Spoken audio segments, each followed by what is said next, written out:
And I do believe that there will be regime change, not the way you think. I believe that Iran is going to break Israel's back. And I believe that Israel will be the one suing for peace.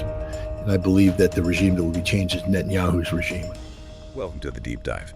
There's a real urgency in the air right now, isn't there? A kind of indignation, maybe. Feels like huge decisions are being made, potentially catastrophic ones for the U.S., for everyone. It really does. It feels like we're right on the edge. Yeah, on the precipice. Yeah. And it's just vital, I think, that we all try and understand what exactly is unfolding. Absolutely. So today we're focusing squarely on this escalating conflict between Israel and Iran and the really alarming possibility of direct U.S. military involvement getting dragged in. It's more than just headlines, isn't it? It feels like this could ignite something much, much bigger. A regional firestorm, potentially a global one. The implications, well, they reach all of us. Exactly. And the sources we've looked at for this deep dive, they paint a pretty stark picture. Chilling, even. Particularly the insights from a former UN weapons inspector, Scott Ritter. Very raw, very unfiltered. Yeah, his perspective is quite something. Angry, urgent. Right. So our mission today is really to unpack his warning. He argues the Trump administration is being, manipulated into what he calls an illegal and catastrophic war with Iran. A betrayal, he says, of the peace promises, risking American lives, economic disaster, all for reasons the public never signed up for. So we need to explore, who's actually pushing for this, what are the real costs going to be, and why, according to Ritter at least, do our leaders seem to have, betrayed us. Let's get into it. Okay. All right, so let's dive right into the current conflict itself. As we're recording this, June 21st, 2025, this Israel-Iran war is, into its second week? And it's intensifying fast. Yeah, it's moving quickly, hour by hour almost. We're seeing renewed strikes, specifically targeting Iranian nuclear research facilities near Isfahan, reported. Which is a major escalation, right? Hitting their nuclear program directly. That raises the stakes enormously. It does. And what's really concerning, I think, is Israel's public messaging. They're openly saying they are preparing for the possibility of a lengthy war. Not a quick strike, then? They're framing it as long-term. Exactly. A protracted conflict, right. Which, signals a major commitment. Yeah. And the human cost. It's already horrific. Yeah, the numbers. Iran's health ministry is reporting at least 722 people killed since the Israeli strikes began back on June 13th. 722. That's staggering. It is. And 285 of those, they say, were civilians, just ordinary people. Plus, over 2,500 wounded. Their hospitals must be overwhelmed. It's hard to even process those numbers, but it's the individual stories, isn't it? They really bring it home. Like that 13-year-old girl, Parnia Romanian. Oh, yeah. That report. Lying unconscious in a hospital. Her life just changed forever after a strike hit her neighborhood in Tehran, a civilian area. It's not just lines on a map. It's people, families shattered. And Iran, well, they haven't just been taking it. They've retaliated pretty significantly, actually. Missile and drone strikes against Israeli targets. Tel Aviv, Haifa. Right. I saw reports about Haifa. Injuries there. At least 31 injured in Haifa, yeah. So civilians impacted there, too. Strikes reported in Ramat Gan as well, causing damage, though no casualties reported in some specific incidents there. So this back and forth, it's hitting cities, civilian areas, not just military sites. It seems that way. The lines are blurring, and the risk for ordinary people just keeps going up. And amidst all this fighting, there was that huge internet blackout in Iran. That was, June 17th, 18th? Yeah, nationwide. Usage dropped something like 97%, just plunged. Basically cut the country off. From the outside world and from each other. Yeah. Right when the conflict was heating up. Yeah. That seems strategic, a tool of control. Oh, definitely. It's not the first time either. The Iranian government, they pretty openly see the internet as an enemy, something used to, stir up dissent, organize protests, especially during unrest. We've seen this before, haven't we, like in 2019? Exactly. The Bloody November protests. Yeah. Internet shutdown then, followed by a brutal crackdown, maybe 1,500 people killed, estimates say. Horrifying. Yeah. And then again in 2022. Yeah, the Masa Amini protests, they banned WhatsApp, Google Play. It's a clear pattern. Cut communication, control the narrative, suppress opposition, often with really dire human rights consequences. But these shutdowns, they must cripple the country itself. Right. Economically. Oh, massively. The BBC reported huge economic costs. Businesses, public services, just daily life gets disrupted. Online banking, basic communication. It hits everyone. Huge hardship. And then that bizarre story about the Starlink app. to spy on people. Yeah, like something out of a novel, trying to lure people, looking for ways around the blackout, and pushing disinformation too, telling people to delete WhatsApp, claiming it was Israeli spyware. Which WhatsApp denied, of course. Right, it's information warfare layered on top of the kinetic war. Very complex. But people still find ways around it, don't they? VPNs and things. Yeah, Iranians are incredibly resourceful. Millions use VPNs to get onto Telegram, X, Instagram, whatever's banned. They're desperate for uncensored info. They've even publicly asked Elon Musk for Starlink access. Wow, just pleading for open internet. Pretty much. And Iran, for its part, claims the blackout was actually defensive, a response to alleged Israeli cyber attacks. So another layer to the whole thing. Okay, so military escalation, cyber warfare, information control. Where does that leave diplomacy? Is anyone talking? Well, that's the frustrating part. It seems like a stalemate. European foreign ministers met Iran's top diplomat, Arachi, in Geneva recently. Any breakthroughs? Nope. Failed to achieve anything significant, apparently. No closer to de-escalation. What's Iran's position? Are they willing to talk at all? Arachi says yes, they're ready to consider diplomacy with everyone, including the US. But, and it's a big but. There's always a but. Right. He says any talks have to happen without awaiting an end to these Israeli airstrikes. The talk while the bombs are falling, that's a tough condition. An incredibly high bar. Plus, he accused the US of being complicit in the attacks, which doesn't exactly help if you want them as a mediator. No kidding. What about other countries? France, Turkey? Well, the French foreign minister, Jean-Noël Barrot, made a pretty important point. He said it's illusory and dangerous to want to impose regime change from the outside. Kind of pushing back against the hawks. Interesting. A voice of caution. Yeah. And meanwhile, you've got Turkey's Erdogan offering to mediate talks between Iran and the US, and the UAE warning very clearly against a long war. So there's regional anxiety, definitely. People are worried.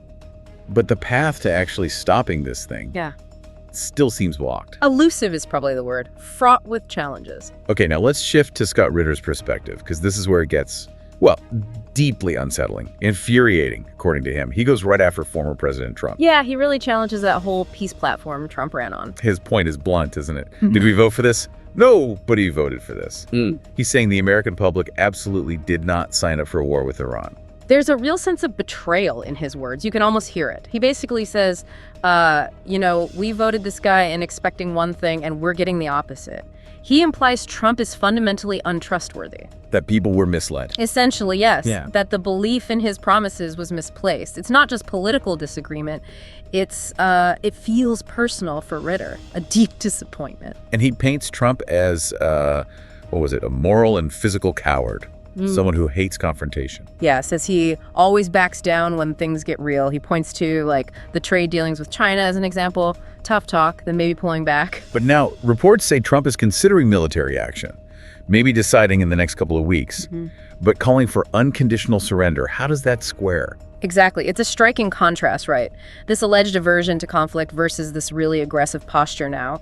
Ritter sees it as deeply troubling, maybe suggesting, external influence or a fundamental shift. And the hypocrisy angle. Trump was so critical of the Iraq war, no WMDs, huge mistake, all that. Right.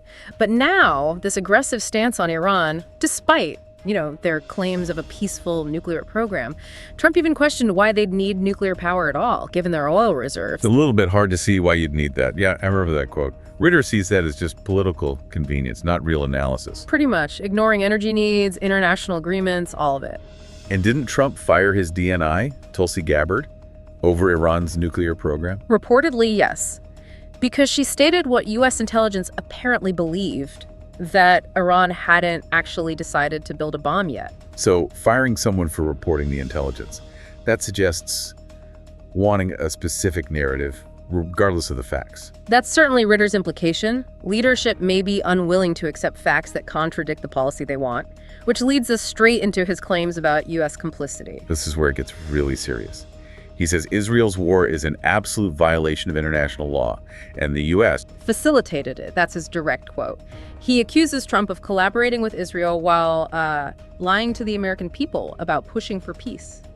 It's a huge accusation, deliberate deception at the highest level. And the legal justification for Israel's strikes. Under the UN Charter, Article 51, self-defense. Ritter argues it doesn't hold water. Article 51 is for responding to an armed attack or a clear, imminent threat. He He says Israel can't credibly claim an imminent threat that justifies these massive strikes. Especially if the U.S. was supposedly negotiating with Iran about their nuclear program anyway. Exactly. It undermines the whole imminent threat argument if talks were happening to address those concerns. It raises big questions about the legality, the proportionality of it all. And attacking nuclear facilities. Yeah. The IAEA chief, Grossi, warned about that, didn't he? The potential for radioactive release. Yeah, great consequences, he said. It's not just blowing up buildings, it's risking a regional disaster. Environmental contamination, health crises. It's existential. And Iran's foreign minister called the attacks grave war crimes. He did, called the whole conflict unjust and criminal. So, multiple voices challenging the legality and ethics here. So peeling back the layers, Yeah. Who is pushing this war, according to Ritter and these sources? Israel seems central. Absolutely. They initiated the airstrikes, targeting nuclear sites, military sites, top generals, scientists. A clear campaign to cripple Iran. And stating they're ready for a lengthy war, that signals intent, right? Long-term objective. Definitely. And look at the specific targets. Saeed Izzadi, head of the Palestine Corps of Al-Quds, Benem Shariari, head of the Quds Force Weapons Transfer Unit. These are major figures. Deliberate decapitation strikes. It looks like it. Aimed at dismantling Iran's network. I saw a comment online, I think it was Reddit, basically saying this isn't Iran versus US versus Israel, it's just an act of aggression on behalf of Israel against Iran. That sentiment is definitely out there. Shifting the narrative from a complex mess to, a clear Israeli offensive. And the idea that the US and Israeli actions are coordinated. Ritter strongly suggests they're undeniably coordinated. The timing seems key to that argument. Trump's 60-day ultimatum, then the Israeli strike literally on day 61. Not a coincidence, he says. Suggests pre-planning. Synchronization. That's the implication, a deeper alignment than maybe what's being said publicly. Raises questions about U.S. foreknowledge, complicity. And this leads to some really dark speculation, doesn't it? Like, Israel potentially using its own nukes if Iran doesn't back down? Yeah, analysts are discussing that chilling possibility, the unthinkable becoming thinkable, and the prediction that Netanyahu might play the victim card, the whole world abandoned us Jews, to justify extreme measures. A deeply disturbing and potential endgame, far beyond conventional war. Indeed. Okay, let's talk about the influence piece. The lobbyists. Scott Ritter is absolutely scathing here. He claims Trump is. What was the phrase? 100% sold out to the fucking Israelis, his words. And he says it's not just Trump everybody has. It's impossible for people to stand up and call it out. The systemic problem, he thinks, where speaking out is just too costly politically. That's the picture he paints. And he singles out AIPAC, the lobbying group. What does he say about them? It's explosive. He says, AIPAC brags about spending $100 million to buy Congress. This is what we get because they bought Congress. Wow. Not subtle. A direct accusation of foreign money buying U.S. policy. Absolutely. Transforming legislation into essentially a transaction in his view. And his frustration with Congress itself. The lack of action, oversight. You can hear the anger. Where is the Speaker of the House? Mr. President, you can't go to war unless you come to the House. He sees it as a total dereliction of duty. Like Congress just quit. It's as if Congress just fucking quit, which they did when it comes to Israel. Everybody quits, his words again. A system completely compromised, ignoring the Constitution when it comes to this one issue. And that detail about some members of Congress wearing Israeli military uniforms. Yeah, he mentions that. So some wear the Israeli defense uniform to work. For him, that's not just symbolic, it's proof. Proof of what? Severe foreign influence, leading him to say, Israel has bought us, they own us, and they own this president, apparently. A really profound, troubling statement about American sovereignty. So if this is the context, what are the costs? Let's start with the human toll, the sacrifice Ritter predicts if the U.S. attacks Iran directly. It's grim. He predicts scores, hundreds, perhaps thousands of dead Americans coming home in body bags. A massive loss of life. And he compares it to past wars, like World War II. Yeah, he draws a contrast. Pearl Harbor, he says, okay, they started this thing, America's behind it because we know what we're fighting for. Tough time, sacrifice, but for a clear reason. But this Iran war. His anguished point is, no one here knows what they're fighting for. A war without a clear purpose, without public understanding or moral backing. Sacrificing lives for, what, obscure reasons? Manipulated reasons. That's a heavy charge. And it leads him to say something extraordinary to young people considering joining the military. It really is extraordinary. He says, I don't advise anyone to join the military right now, not under this person. You are not going to be taken care of. You're in mortal danger, and this person does not deserve your service. Wow. From a former military guy. That's a stunning lack of faith in the leadership. Reflects a deep crisis of confidence, yeah. About the rationale, about whether troops will be cared for. Okay, beyond the human cost, Yeah. the economic ruin, we're already seeing signs. Those oil tankers on fire. Yeah, 3 tankers ablaze in the Gulf of Oman, a dangerous sign of what could come. A precursor, maybe. So paint that grim picture for us. What happens if the Strait of Hormuz shuts down? What does that actually mean? It's the jugular vein of the global oil market. Nearly 5 million barrels of oil pass through there every single day. Shut that down. And gas prices. Ritter predicts. Well, it's almost unbelievable. $12, $15, $20, $25 a gallon forever.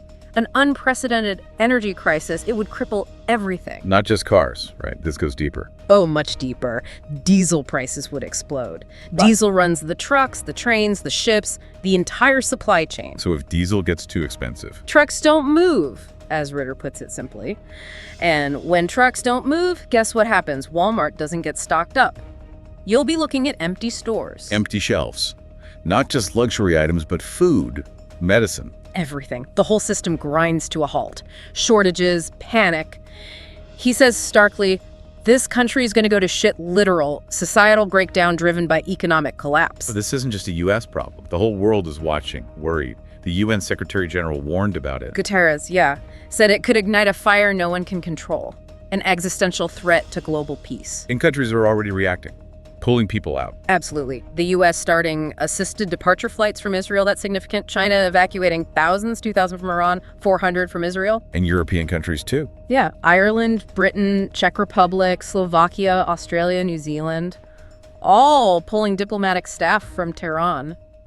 It shows just how dangerous the situation is perceived to be internationally. Everyone sees the risk. It really makes you wonder how anyone thinks they can win a conflict like this, Yeah. given the potential costs. Which brings us to maybe the deeper strategic realities beyond the headlines. Right, the deeper game. First off, this idea that Iran will just collapse easily, Ritter challenges that strongly. Very strongly. He points to the Iran-Iraq war. Millions of casualties over 8 years. His point is, if you think Iran's is going to sold and die because of this, you're high. They know how to endure suffering. Iran hasn't even begun to suffer, and they know how to succor. That's a chilling line. It implies a deep national resilience, which he contrasts with Israel. How so? He argues Israel can't take those kinds of casualties. Psychologically, demographically, he says they're the ones that are going to crack first, and they're already cracking. And points to Israel trying to keep its own people from leaving, banning exits. Yeah, reportedly trying to prevent a mass exodus because, in this scenario, Israel isn't a safe haven. He thinks if they open the borders, hundreds of thousands, maybe millions, would leave. A potential demographic collapse under prolonged war. That's a side you don't often hear discussed, the internal fragility. Now, what about Iran's nuclear strategy, this bait-and-switch idea? The theory is Iran might be deliberately exaggerating its nuclear progress, almost daring an attack. Why would they do that? To provoke a strike, then use it to rally support, both domestically and internationally. Frame themselves as the victim, gain legitimacy to escalate on their own terms. They've enriched uranium to 60%, remember. That's close enough to weapons grade to make the bait credible. And an attack might not even work militarily. Invading Iran is notoriously difficult. Extremely difficult. The geography, mountains, deserts, cities, and the history of resistance. Ritter stresses it's not a repeat of Iraq. An invasion could backfire badly, actually strengthening the regime. So what about Iran's allies? The so-called axis of resistance. Are they a major factor here? Ritter suggests Iran is actually increasingly isolated in terms of reliable military allies for this kind of fight. Really? What about Hamas? Hezbollah? They're bogged down in their own conflicts with Israel, reportedly wary of getting dragged into a bigger, potentially devastating war. Resources are stretched. Maybe some leaders are less eager for conflict now. So who is actively helping Iran? The Houthi rebels in Yemen are firing missiles and drones, showing support publicly, but Ritter says they've accomplished little in terms of really changing the game in this specific conflict so far. Limited impact. And if the U.S. does get directly involved, what about the big powers? China, Russia? That's the huge risk. The analysis suggests the USA cannot enter the conflict without risking China, Russia, and Pakistan to enter as well. There are complex alliances, strategic interests. And China and Russia have helped Iran's nuclear program. Reportedly, yes. Significant support, even if discreet. So they have a strong interest in preventing the US or Israel from destroying it. And how is this playing out in the rest of the Middle East? Yeah. Arab countries? This is fascinating. The perception seems to be shifting. Historically, many Arab states saw Iran as the regional threat, the mad gunman. But now with Israel's actions, there's a growing feeling, apparently, that Israel is the new mad gunman. That shift could really shake up regional politics, maybe isolate Israel and the US more. Okay, this all leads back to the most frightening possibility. Nuclear escalation. Ritter is very blunt about Russia's stance. Extremely blunt. He says Russia has told the US, basically, if you use nukes, the gloves are off, the genie's out, we'll use ours too because we won't let you get away with this. A direct threat of nuclear retaliation. And the warning extends to Europe too. Yes. He says if the US nukes Iran, Europe better watch out because the next time Russia feels provoked, they'll hit back with nuclear force. It's a stark warning that a limited nuclear strike could go global fast. And conventionally, can the US even take out Iran's deepest nuclear sites?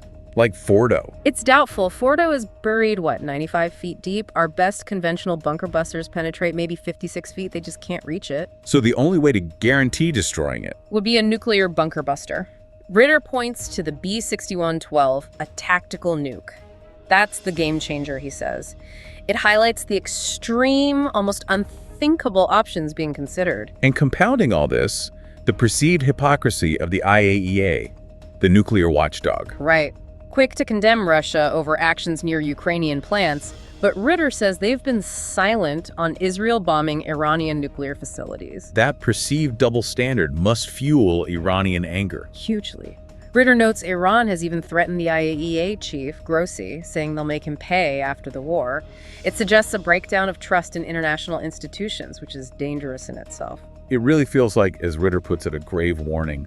We're in a very perilous moment. He seems deeply disillusioned with international diplomacy, too. Yeah, he called the recent G7 summit a freaking joke. Basically, G6 plus G1, with Trump blocking consensus, scolding other leaders. And Trump stopping talks with Russia on normalization. Ritter called that a blow in the gut for peace efforts. Makes things like the Citizen Summit he was involved in feel like swimming against the stream. Like diplomacy is being actively sabotaged. The overall feeling is just chaos, anarchy. That's the sense he conveys. Impending chaos and anarchy globally. Europe fracturing, not because of Russia, he argues, but its own policies. A breakdown of the old order. And it all comes back to his main point. The U.S. being dragged into a war. That wasn't voted for. Based on, in his words, bullshit and lies. Pushed by untrustworthy leaders influenced by outside forces, not the public interest. Leading potentially to what? Most vile acts of warfare and war crimes imaginable. That's his bleak forecast if things don't change course fast. So we've covered a lot, a really chilling deep dive today. This escalating Israel-Iran conflict, the immense costs, human, economic, and these really serious accusations of political betrayal, manipulation, pushing the U.S. towards a war nobody seems to have asked for. And the risk is clearly not just regional, it's global escalation. The nuclear threat feels terrifyingly real. The picture Scott Ritter paints, well, it's one of a nation potentially stumbling into catastrophe, led by forces maybe not fully understood or democratically controlled. Which leaves us with that really provocative thought, doesn't it? If Ritter is right, if, as he puts it, Israel has bought us, and they own this president, what does that actually mean for America, for its sovereignty? For the safety and future of its citizens facing potential ruin and sacrifice. For its place in the world if its leadership is seen as, well, beholden to others. It's a deeply uncomfortable question, and it really underscores the need for all of us, for you listening, to stay informed, to question, to think critically about what's happening. Absolutely. Seek out different perspectives. Evaluate the information carefully. Critical thinking is just essential right now. Thank you for joining us on this deep dive. It's been sobering. Until next time, keep seeking the truth and keep asking those tough questions.